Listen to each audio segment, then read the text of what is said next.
Au sommet de cette édition de l'actualité, les députés membres de la Commission des finances et du budget à l'école des bonnes pratiques d'examen des lois de finances, une formation pour leur permettre d'avoir une maîtrise dans l'analyse budgétaire et le contrôle de l'action publique. L'ouverture de la session en début de journal. La campagne agricole dans le Boulgout, les pluies se font désirer à Garango et ses environs. Conséquence des champs au stade des labours et des semis, un retard qui sera vite rattrapé foi des producteurs que nous entendrons dans ce journal. Bonjour à tous, merci de suivre les actualités de la mi-journée sur la télévision du Burkina. C'est une formation dans l'optique de renforcer les prérogatives du contrôle du Parlement de la transition sur le budget. Les députés membres de la Commission des finances et du budget qui sont appelés à faire un arbitrage et à orienter les ressources vers les secteurs prioritaires renforcent leurs connaissances sur les règles et pratiques d'examen des lois de finances. Le séminaire ouvre ses portes ce matin à Ouagadougou en présence de Souleymane Sanou et Mariama Tamboura.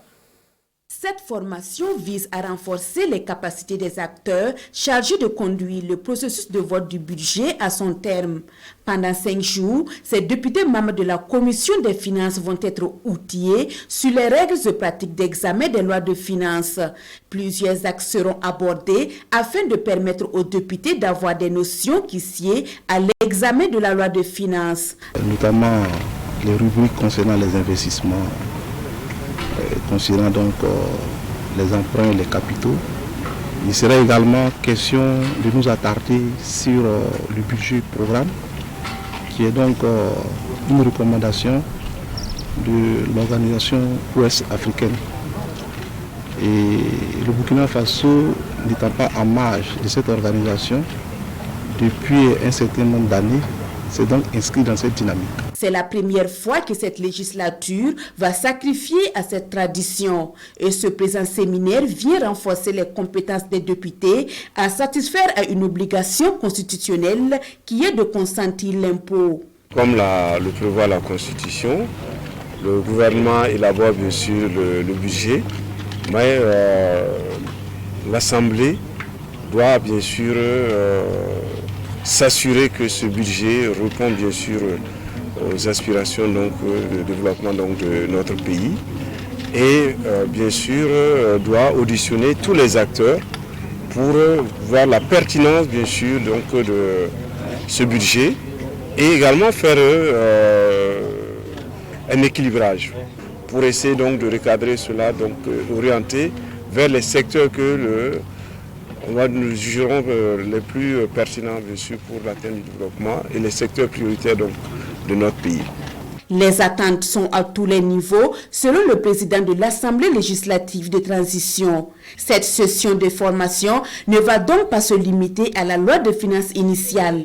Elle va aussi porter sur la loi de finances rectificative et la loi de règlement. Et nous ouvrons la page revue des performances du programme de développement du gouvernement burkinabé et de celles enregistrées dans le secteur de la transformation industrielle et artisanale au cours de l'année 2021. L'on retient plus de 16 000 entreprises créées, des efforts consentis pour augmenter l'offre en énergie, une politique de soutien à l'artisanat matérialisée par la signature d'accords cadres avec la fêtière des artisans. Autant d'actions pour booster le secteur des affaires et dont le point est fait au cours du cadre sectoriel du dialogue tenu fin juillet dernier à Ouagadougou. L'on en sait davantage avec Nong Bakouda et Jérôme Tendano. Le ministère en charge du commerce évalue ici ses performances en matière de transformation industrielle et artisanale. Avec les acteurs du monde des affaires, les réalisations de l'année 2021 et des 6 premiers mois de 2022 sont scrutées à travers des rapports. Plusieurs actions sont menées pour renforcer la compétitivité au profit de l'économie nationale. Il y a plus de 16 000 qui ont été créés en 2021 et un peu plus de 8 000 pour le premier semestre. Il y a l'accès à l'énergie qui est un problème crucial pour notre pays, qui s'est accru de 21% en 2021, sans occulter la question artisanale. Et dans ce cadre, le gouvernement a signé un accord cadre avec la CMA-BF, donc la Chambre des métiers et de l'artisanat, ce qui va permettre d'accroître les revenus des artisans et donc d'améliorer leurs performances pour l'intérêt national. Il faut capitaliser les acquis et multiplier les actions, lance le ministre du Développement industriel, du commerce, de l'artisanat et des petites et moyennes entreprises.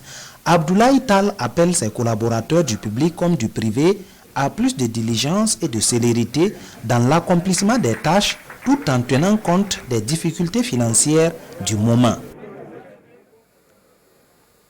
Le même exercice de bilan à mi-parcours réunit ce matin à Ouagadougou les membres du cadre sectoriel de dialogue travail, emploi et protection sociale et l'on annonce d'emblée des résultats importants engrangés au cours de l'année 2021. Roger Cam, Caroline Ouari.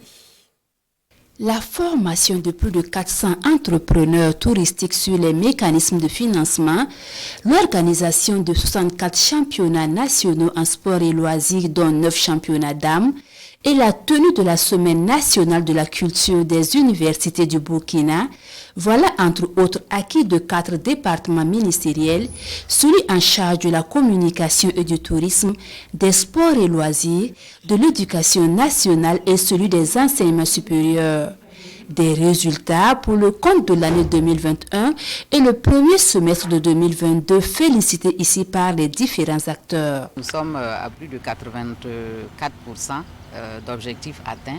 Ça veut dire en réalité que malgré la crise qui impacte fortement notre secteur, parce que la culture, dès qu'il y a crise, vous n'avez plus de spectacle, vous n'allez plus au théâtre.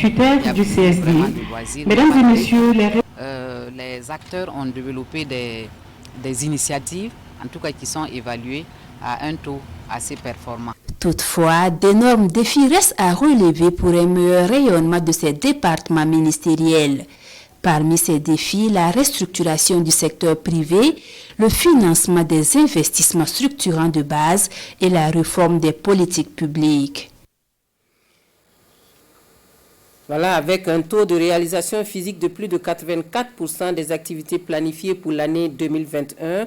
C'est donc un bilan satisfaisant qui est affiché à l'entame des travaux du cadre sectoriel de dialogue culture, sport et loisirs. La contre-performance enregistrée au premier semestre de l'année 2022 est à mettre au compte du contexte sécurité difficile. Les explications étaient signées Paul-David Bambara et Oumou Sissé. Voici donc pour vous l'exercice du bilan à mi-parcours 2022 qui a réuni ce matin à Ouagadougou également les membres du cadre sectoriel du dialogue travail, emploi et protection sociale avec Roger Kam et Caroline Ouari.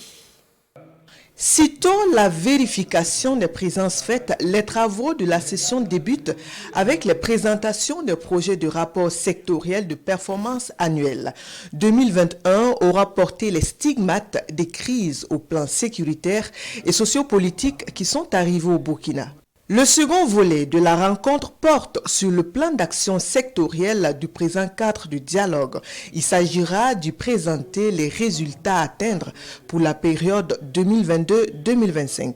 En matière de promotion du travail et d'emploi décent et de protection sociale, 12 000 projets de jeunes promoteurs seront financés, 40 000 jeunes seront formés en techniques de recherche d'emploi, 159 460 jeunes seront sensibilisés sur le civisme et la culture de la paix, la lutte contre les conduites addictives et l'extrémisme violent. 187 360 jeunes seront formés, sensibilisés en entrepreneuriat. 3 millions de personnes seront immatriculées au régime d'assurance maladie universelle. Dans le domaine de la promotion de la femme et du genre également, des objectifs sont fixés. Les femmes des régions à fort défi sécuritaire en sont majoritairement bénéficiaires à travers des crédits accordés et une assistance alimentaire. Au sujet du déroulé des travaux de la présente rencontre à proprement dit, les recommandations et les amendements du compte rendu de la revue sont les derniers actes. Une séance de travail sur fond d'optimisme pour le secteur minier burkinabé. Le Conseil burkinabé des mines, de la géologie et des carrières qui s'est engagé à promouvoir et à défendre les intérêts de l'industrie minière présente ses ambitions au ministre de tutelle. La CBMGC donc assure de sa volonté à mettre en avant des solutions innovantes pour permettre au secteur des mines au Burkina Faso de suivre le vent de l'évolution. Des explications avec Olopoda. En frappant aux portes du ministère des Mines et des Carrières, le Conseil burkinabé des mines, de la géologie et des carrières CBMGC n'a qu'un seul objectif, mieux se faire connaître pour mieux servir. Le CBMGC, ce sont des hommes et des femmes spécialisés dans plusieurs domaines et engagés à promouvoir, loin de tout corporatisme, un secteur des mines, de la géologie et des carrières dynamique qui prône la défense des intérêts des communautés et qui portera en lui les bases d'un développement économique et social inclusif et durable du Burkina Faso. La CBMGC est une structure, jeune structure qui est née en fin d'année 2021. Donc il était quand même important de venir vers l'autorité pour informer de l'existence de la structure, les objectifs et bien sûr ses activités. On a rencontré une personne d'expérience, une personne qui a été à l'écoute et aussi qui a été vraiment disponible. Et il a vraiment promis de désormais tenir compte de CBMGC dans les activités du ministère. Et nous aussi, à notre tour, nous nous engageons à prendre le ministère comme notre partenaire privilégié. Parce que nous allons beaucoup œuvrer dans la promotion du secteur minier, le droit minier, le potentiel minier, la compétitivité du secteur et aussi créer vraiment un cadre de dialogue entre toutes les différentes entités là pour qu'on puisse pouvoir avoir un secteur minier qui contribue plus au développement du pays. Le boom et le dynamisme de l'industrie extractive doivent profiter aux communautés et au pays tout entier. Et selon Eli Kaboré, le Conseil burkinabé des mines, de la géologie et des carrières défendra cet idéal en s'érigeant en une véritable voie unifiée des opérateurs miniers pour le développement et la promotion d'un secteur extractif qui met surtout en avant des compétences nationales. Il s'est tenu le 28 juillet dernier à Ouagadougou un colloque sur la démocratie et l'ethnie au Burkina Faso, organisé par le Centre pour la gouvernance démocratique en collaboration avec le National Democratic Institute. Le colloque est une série de panels de haut niveau animés par des universitaires et des acteurs politiques, la substance des débats avec Hahadi Sandamba. L'ethnie au cœur d'un panel de haut niveau, avec des communicateurs avertis des questions démocratiques et anthropologiques, les rapports entre la démocratie et l'ethnie d'une part, et ceux entre le terrorisme et l'ethnie d'autre part, sont décortiqués au grand bonheur des participants. Porté par le Centre pour la gouvernance démocratique CGD, ce panel se veut un cadre d'échange et de partage d'expériences en vue de crever l'abcès et de faire des recommandations pour la consolidation du vivre ensemble au Burkina Faso. C'est de recueillir les recommandations les plus pertinentes de la part des communicateurs, mais aussi de la part des participants, et voir comment on les adresse, voilà, on les articule plutôt et qu'on les fasse monter vers les pouvoirs publics pour que ça puisse en tout cas éclairer les décisions au niveau justement des autorités en charge de la gestion de ces différentes questions. Des personnalités politiques, des responsables d'organisations de la société civile ainsi que des étudiants prennent part à ce colloque. Ensemble, ils posent la réflexion sur les perspectives historiques et anthropologiques de l'ethnie, les représentations et les pratiques de l'ethnie et la démocratie par des acteurs au Burkina Faso et l'ethnie et le terrorisme. Ça nous permettra bien entendu de voir quelles peuvent être les motivations des groupes armés terroristes, quels peuvent être les profils.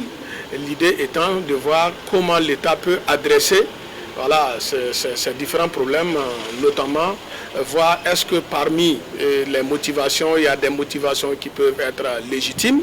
Si oui, comment l'État les adresse. Il s'agit là, pour le CGD, d'apporter sa contribution dans la recherche de solutions à la crise sécuritaire et communautaire qui secoue le Burkina Faso depuis 6 ans. A noter que ce colloque se tient en collaboration avec le National Democratic Institute, NDI.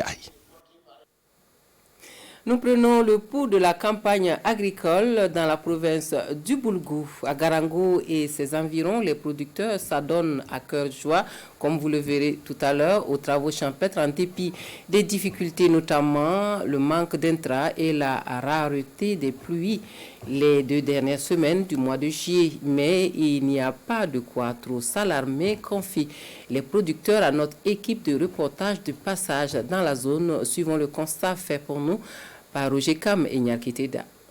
Nous seulement on a semé ça pour donner ça à Dieu seulement. C'est Dieu qui va nous dire. Pour dire sinon ça ne va pas aller. Les lamentations d'un paysan de l'Ergo dans la commune de Garango. Fin juillet, c'est toujours le labour dans son exploitation agricole. Aller là, les maïs avec les haricots, tout ça là, en tout cas, bon, c'est en terre. C'est un peu retardé.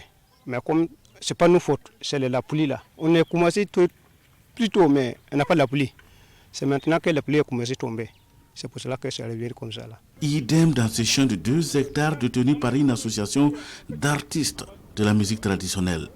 Entre le temps de labour et celui des semis, beaucoup de jours se sont écoulés. Et la pluie, comme il y a un manque de pluie, le tracteur est venu pour labourer, mais comme le sol était dur, ils n'ont pas pu. C'est finalement avant-hier qu'ils ont pu labourer. Et quand ils ont labouré, c'est hier qu'ils devaient semer. Malheureusement, il a plu toute la journée, ils n'ont pas pu le faire. Pas tellement de soucis à se faire pour les arachides, certes, mais pour les céréales, notamment le maïs et le mil, la campagne inquiète. Cette année-là, en tout cas, on a semé la maïs là, mais en tout cas, on n'a pas de solution. Ça va gaspiller, mais on n'a pas de solution. Même physionomie dans le champ de mil de Yacouba Sambaré. Pourtant, il y a bien longtemps que les semis sont faits. Le mil que nous on a semé, ça fait depuis le 15 mai. Comme il n'y a pas de pluie, il fait dur que vent. Le 10 juillet que la pluie a commencé ici. Amadou Bansé a encore plus de chance. Son maïs évolue relativement bien. Même là, il pense que la physionomie aurait pu se présenter autrement si le ciel n'avait pas été avare en eau dans cette zone tout le mois de juillet. Ça fait un mois 20 jours comme ça. Seulement, ce n'est pas arrivé comme l'année passée. Comme la pluie était arrêtée un peu donc, pour longtemps, donc ce n'est pas arrivé comme l'année prochaine. Donc après ça, là aussi, on doit pomper les médicaments, mais les médicaments sont trop chers maintenant, donc nous, on n'a pas de capacité de payer les médicaments. Dans l'ensemble, la campagne accuse un retard. Et pour la tester, ils ont comme baromètre la campagne écoulée. L'année passée, le mille était dépassé ça. Notre mille était dépassé ça. L'année passée, bon, je peux dire que le maïs même, quand nous on a récolté, bon, ça fait...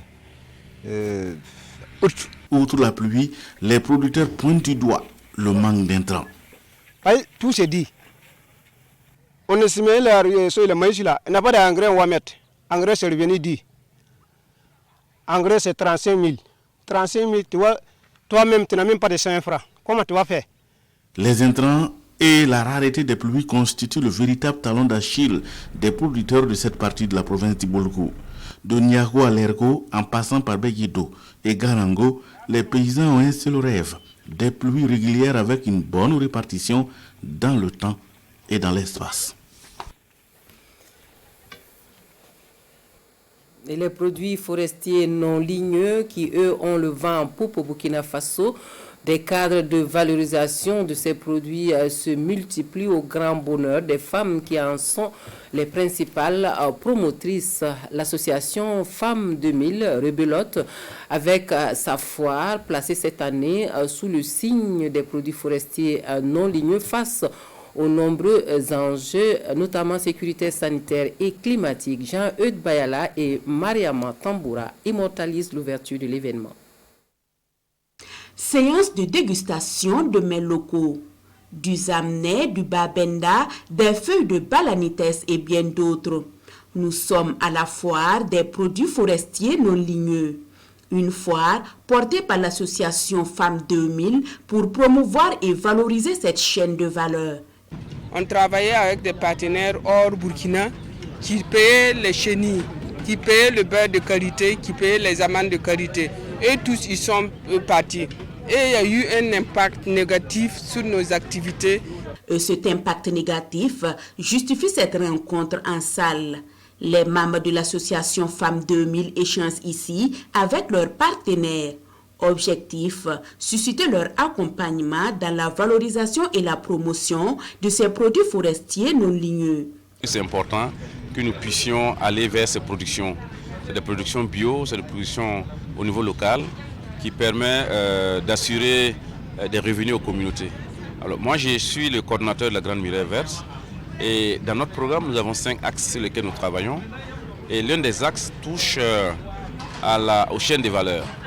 Et parmi les chaînes de valeur, vous avez bien sûr les produits forestiers non ligneux. Des panels, des expositions, ventes, des plantations d'arbres sont les activités prévues pour ces journées portes ouvertes des produits forestiers non ligneux. Elles se tiennent sous le thème « Produits forestiers non ligneux face aux enjeux sécuritaires, sanitaires, changements climatiques, alimentaires et nutritionnels ». Dans la presse ce matin, une sortie du président algérien Tebboune sur le délai de la transition au Mali, sujet commenté par les journaux, tout comme les législatives sénégalaises. Et au plan national, les quotidiens ne passent pas sous silence le Conseil supérieur de la défense tenu hier autour du président du Faso. Nous feuilletons les parutions du jour avec Vincent Kiendrebogo.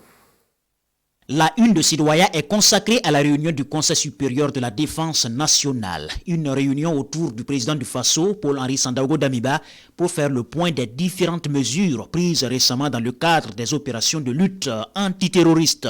De ces mesures, on peut noter l'interdiction des motos de type Aloba à la circulation dans certaines zones, la création de zones d'intérêt militaire et la création d'une brigade de veille et de défense patriotique. Et selon le communiqué de la présidence du Faso, repris par Sidoya, le chef de l'État a donné des instructions pour une réorientation des interventions aussi bien militaires que humanitaires sur le terrain. En Algérie, une sortie médiatique du président Tebboune, commentée par le journal Le Pays. Je demande aux dirigeants actuels du Mali de retourner à la légalité dans les meilleurs délais. Tels sont les propos du président algérien, propos tenus le 31 juillet dernier. Et pourquoi maintenant, se demande Le Pays, d'autant que le Mali s'est engagé sur un délai de transition de 24 mois avec la CEDEAO. Mais de quoi je me mêle, pourrait rétorquer Assimi Goïta selon le journal Aujourd'hui au Faso.